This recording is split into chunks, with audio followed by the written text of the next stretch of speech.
loo wada dhaqaaqo oo suuqu uu mar u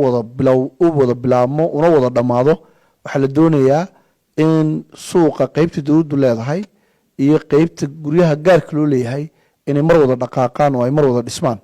marka waxa looga baahan yahay ganacsatada gaarka u leh bakaaradii ku yaalay suuqa waaheen iyagoo oo ka duulaya heshiisyadii iyo arrimihii hore ee la isla qaatay inay dedejiyaan oo 10 cisho gudahood wixii naga qabiya markaa ay ku soo dhamaystirmaan waxaan u mahadnaqayaa ganacsatada dadaashay